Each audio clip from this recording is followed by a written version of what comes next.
শান্তিনিকেতনে ঘোরার লাস্ট ভিডিওটা ঠিক এখানেই শেষ করেছিলাম। আজ তাই এখান থেকেই শুরু করলাম। হ্যালো এভরিওয়ান, আমি রিয়া, আর শান্তিনিকেতনের ঘোরার আমাদের লাস্ট পার্ট নিয়ে কিন্তু আমি চলে এসেছি। শান্তিনিকেতনে ভ্রমণের আজ আমাদের শেষ দিন। মনটা একটু খারাপ হলেও সকালের শুরুটা ছিল দারুণ।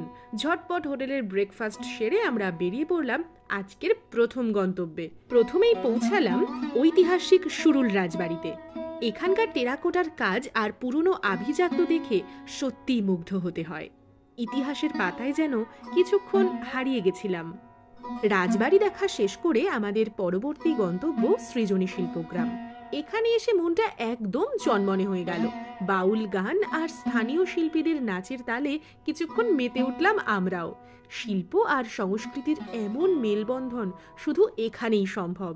এরপর সোজা চলে এলাম সবার প্রিয় সোনাঝুরি হাটে। হাটের সেই চেনা মেঠো গন্ধ আর হস্তশিল্পের সম্ভার।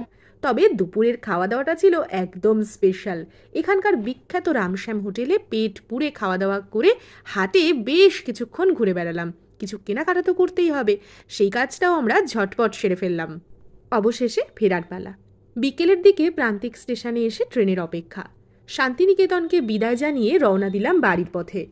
যখন আমরা ব্যান্ডেলে পৌঁছালাম দেখি সেখানে ঝমঝমিয়ে বৃষ্টি শুরু হয়েছে। স্টেশনে দাঁড়িয়ে সেই বৃষ্টির দৃশ্য ছিল অসাধারণ। এক অদ্ভুত প্রশান্তি কাজ করছিল মনে। এরপর ব্যান্ডেল থেকে নৈহাটি হয়ে শেষমেশ ফিরে এলাম আমাদের প্রিয় শহর রানাঘাটে। ভ্রমণ শেষ হলো ঠিকই, কিন্তু সাথে নিয়ে এলাম এক ঝুড়ি সুন্দর স্মৃতি। ভিডিওটা কেমন লাগলো জানাতে ভুলো না। দেখা হচ্ছে পরের ভিডিওতে।